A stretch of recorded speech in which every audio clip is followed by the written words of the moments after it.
अगर आप भी सहारा इंडिया के निवेशक हैं और आपने भी सहारा इंडिया में अपना पैसा जमा किया है और आपने अपना क्लेम फॉर्म भरा है और फॉर्म किसी रीज़न से रिजेक्ट हुआ है, तो आप जो है कुछ सुने होंगे कि हमारा रेड क्रॉस आ गया है।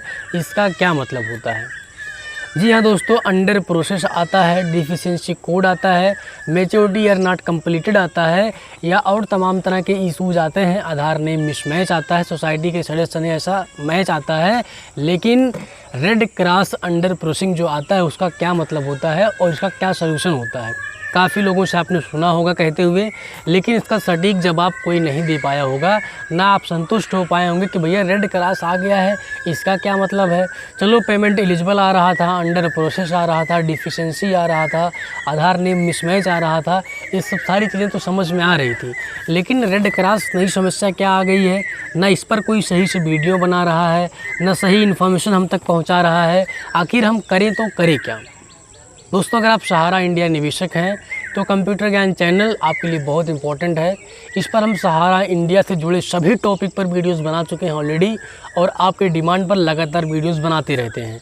तो एक बार अगर आप नए हैं तो हमारा चैनल विजिट करिए, प्लेलिस्ट आपको मिल जाएगा। सहारा इंडिया से जुड़े जितने भी वीडियोज़ होते हैं, जितने भी टॉपिक पे, पीएफ से जुड़े टॉपिक पर वीडियोस बनाया है, यूडाई सीबीएसई से जुड़े टॉपिक पर वीडियोस बनाया है, और पीडीएफ से जुड़े सारी समस्याओं को लेकर के वीडियोस बनाया है। एक बार आप चैनल पर जाइए, उम्मीद है चैनल आपको ज़रूर पसंद आएगा।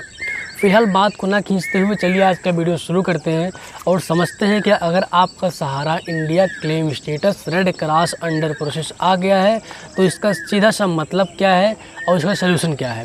वीडियो को खींच के बहुत लंबा नहीं करेंगे, बहुत कम समय में आपको बहुत ज़्यादा जानकारी देने का प्रयास करेंगे।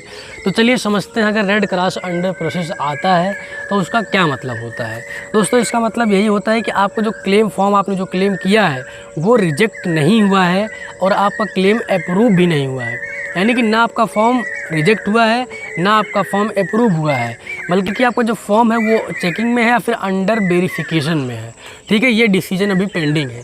यानी कि रेड क्रॉस अंडर प्रोसेस का मतलब यही होता है कि ना तो क्लेम फॉर्म अप्रूव हुआ है, ना रिजेक्ट हुआ है, बल्कि वो चेकिंग में है, अंडर वेरिफिकेशन में है, और ये जो है डिसीजन अभी पेंडिंग में है। रेड क्रॉस लोग पूछते हैं कि अच्छा चलो ठीक है, इसका मतलब ये होता है, बट दिखता क्यों है, आखिर आ क्यों जाता है ये समस्या, इस पर कोई क्या नहीं बात कर रहा है।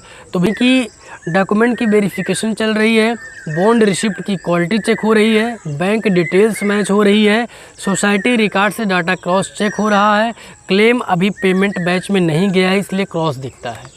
रेड क्रॉस लोग पूछते हैं चलो दिखा क्यों रहा है, तो इसका सिंपल सही मतलब जो मैंने आपको बताया, डॉक्यूमेंट वेरिफिकेशन, बॉन्ड रिसिप्ट की quality checking, bank details matching, society record से डाटा क्रॉस चेक होना, क्लेम अभी पेमेंट बैच में नहीं जाना, ये सारी चीज़ें जो होती हैं ये चेक हो रही होती हैं, इसलिए रेड क्रॉस दिख जाता है।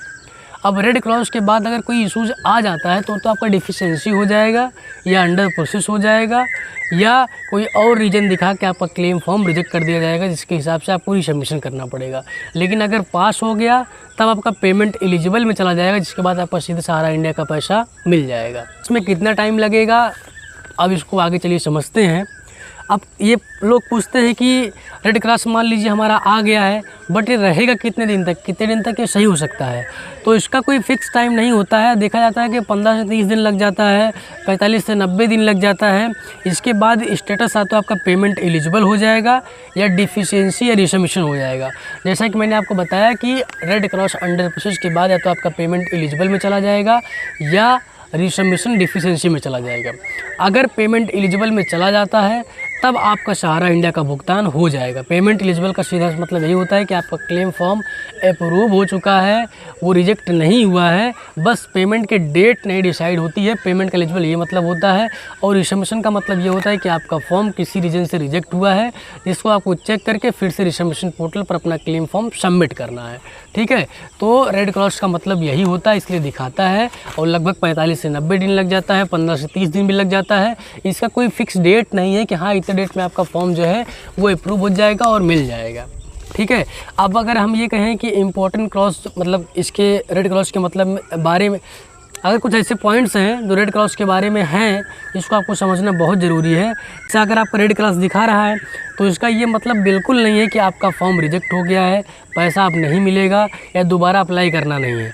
ऐसा बिल्कुल मतलब नहीं होता है, बल्कि ऐसे स्थिति में आपको क्या करना है कि हफ्ते में एक बार अपना क्लेम स्टेटस फॉर्म चेक करते रहना है, बैंक अकाउंट अपना एक्टिवेट रखना है, पोर्टल से बाहर किसी एजेंट को पैसा नहीं देना है। रिसबमिशन का अगर ऑप्शन आता है तभी आपको रिसबमिशन करना है, अदरवाइज़ आपको वेट करना है। ठीक है, अगर हम कहें कि क्रॉस रेड अंडर प्रोसेसिंग का मतलब क्लेम पेंडिंग है, रिजेक्ट नहीं हुआ है, वेरिफिकेशन कंप्लीट होते ही स्टेटस चेंज हो जाएगा। दोस्तों, रेड क्रॉस का मतलब यही होता है कि आपका फॉर्म न रिजेक्ट हुआ है ना अप्रूव हुआ है, बल्कि वो जो है चेक हो रहा है, वेरिफिकेशन में है। जैसे ही वेरिफिकेशन कंप्लीट होगा आपका पेमेंट एलिजिबल आ जाएगा या डिफिशेंसी रिसबमिशन आ जाएगा। तो ये दो केस होता है। बाकी और तीसरा आप मतलब जो समझते हैं कि अरे यार ये क्या आ गया, अब हमारा पैसा मिलेगा कि नहीं मिलेगा, ये सारी चीज़ें नहीं होती हैं। सिंपल सा मतलब यही होता है कि चेक हो रहा है, जैसे ही चेक होगा आपका पैसा मिलना तय हो जाएगा। और ये सही बात है कि सहारा इंडिया का पैसा अभी बहुत कम लोगों को मिल रहा है, जिससे लोग नाउम्मीद हैं, बेसहारा हैं।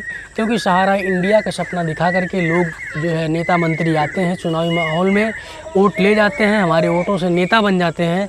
लेकिन जब सहारा इंडिया का भुगतान करने की पारी आती है तो ना उस पर विपक्ष बात करता है, ना पक्ष बात करता है, सब जो है चुपचाप अपना चले जाते हैं। फिर जब 5 साल बाद दूसरा चुनाव होना होता है तो चुनावी मंचों से बड़े बड़े जुमले कसते हैं।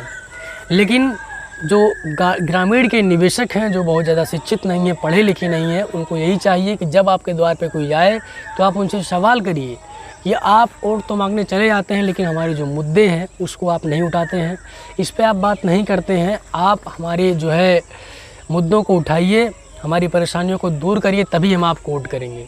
तो दोस्तों, जब भी चुनाव आता है, आपके पास मौका होता है, आप ऐसे नेता को चुनिए जो आपकी आवाज़ बने, आपके जो है बातों को उठाए, आगे पहुंचाए सरकार तक, जिससे आपका पैसा मिल सके। ठीक है, आप भी एक नारा लगाइए कि अगर आपका भुगतान नहीं होगा तो मतदान नहीं होगा, तभी आपका कोई ऑप्शन मिल पाएगा। इस सब देखिए, विधानसभा चुनाव आने वाला 27 में आप खुल करके अपना विरोध करिए, शांतिपूर्वक सरकार तक अपनी बात पहुंचाने का प्रयास करिए। ठीक है, कि सहारा इंडिया का भुगतान कराइए, क्योंकि सहारा इंडिया में ना केवल 1-2-4 लोगों का पैसा है, ना 2-4 हज़ार लोगों का पैसा है, बल्कि करोड़ों ऐसे निवेशक हैं जो सहारा इंडिया के समस्या से परेशान हैं। इस परेशानी से हताश होकर के काफ़ी लोग इतने ज़्यादा डिस्टर्ब हैं कि भैया हमने इतना पैसा ये सोच के जमा किया था कि जब भी सहारा इंडिया का पैसा मिलना शुरू होगा हमारा घर बन जाएगा, या तमाम तरह का हमने प्लान किया उसमें लग जाएगा। लेकिन अब पूरी तरह से लाचार हैं, बेसहारा हैं। अब हम क्या करें कि हमारा पैसा मिल जाए? तो ढेर सारी समस्या देखने को मिल जाती है। लेकिन दोस्तों, इसका कोई और सलूशन नहीं है। सही सलूशन यही है कि आप अपने क्लेम फॉर्म, बॉन्ड पेपर को रेडी करिए, संभाल के रखिए। जब भी सहारा इंडिया का भुगतान शुरू होगा आपका पैसा ज़रूर मिलेगा। तो उम्मीद ये करिए कि सहारा इंडिया का जो पैसा है वो ऑफलाइन मिलना शुरू हो जाए। अगर सहारा इंडिया का भुगतान ऑफलाइन हो गया, ऑफिसों से होने लगा, काउंटर से, तो सहारा इंडिया का पैसा मिलना थोड़ा आसान हो जाएगा। लेकिन कब होगा ये फिक्स नहीं है। अभी तो फ़िलहाल पोर्टल पे लोग डिपेंड हैं, उससे कर रहे हैं और उसी से हो भी रहा है। बाकी आगे देखते हैं, अगर कोई ऐसा अपडेट आएगा तो सबसे पहले हम आप तक पहुंचाने के प्रयास करेंगे। बाकी आज की वीडियो में इतना ही। अगर आपको लगता है कुछ टॉपिक छूटा है तो कमेंट सेक्शन में हमको बताइए। बाकी हम मिलते हैं किसी और नए वीडियो में, तब तक के लिए आप सभी का बहुत बहुत शुक्रिया। Thanks for watching.